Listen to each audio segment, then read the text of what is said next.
જૂનાગઢ જિલ્લાના માળિયાહાટીના તાલુકામાં આવેલ સામૂહિક આરોગ્ય કેન્દ્ર દ્વારા રેલવે સ્ટેશન ખાતે પેસેન્જરો તથા રેલવે સ્ટાફની સ્ક્રીનિંગ કરાયું હતું। ગુજરાત સરકારે બ્લડ પ્રેશર અને ડાયાબિટીસના દર્દીઓના હાલ રાજ્યવ્યાપી સ્ક્રીનિંગ પ્રોજેક્ટ હાથ ધરાયો હોય કે માળિયાહાટીના રેલવે સ્ટેશન ખાતે કેમ્પ યોજાતો આ કેમ્પમાં રેલવેમાં મુસાફરી માટે આવતા પેસેન્જરોનું તેમજ રેલવેના સ્ટાફનું ડાયાબિટીસ અને બીપીની તપાસ કરી સારવાર માટે અત્રેની સામૂહિક આરોગ્ય કેન્દ્ર અથવા તો નજીકની પીએચસી અથવા જિલ્લા સ્તરે સિવિલ હોસ્પિટલ પર જવા જણાવ્યું હતું। તો સરકારના આરોગ્ય વિભાગની આ કાર્યવાહીને પેસેન્જરોએ આવકારી હતી, જ્યારે રેલવે સ્ટાફ પણ સહયોગ આપી કાર્યને વધાવ્યું હતું। આ કાર્યક્રમને સફળ બનાવવા સામૂહિક આરોગ્ય કેન્દ્ર એનસીડી વિભાગના ડોક્ટર મિલી કણસાગરા, મયુરી બાબરિયા, અશ્વિન પરમાર તથા યશ સોલંકી સહિત એનસીડી સ્ટાફે જહેમત ઉઠાવી હતી।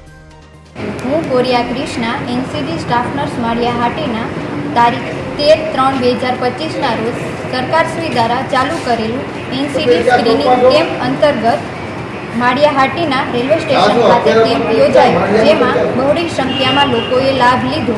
આ કેમ્પ અંતર્ગત લોકોનું બીપી, ડાયાબિટીસ તેમજ આઈસી એક્ટિવિટીનું કામ કરવામાં આવ્યું, જેમાં લોકોને બ્લડ પ્રેશર અને બીપી જેને વધારે આવ્યું છે તેમને સીએચસી ખાતે પાછા બોલાવવામાં આવેલ છે, તેમજ લોકોને જનજાગૃતિ માટે સ્તન કેન્સર તેમજ બીપી, ડાયાબિટીસ અંતર્ગત જે લક્ષણો દેખાતા હોય એ પ્રમાણે અને જેને વધારે આવ્યું છે તે લોકોને યોગ્ય માર્ગદર્શન આપવામાં આવ્યું। અનિરુદ્ધ બાબરિયા સાથે સેન 24 ન્યૂઝ માળિયાહાટીના। હવે જુઓ દેશ દુનિયાની તમામ ખબરો તમારી આંગળીના ટેરવે।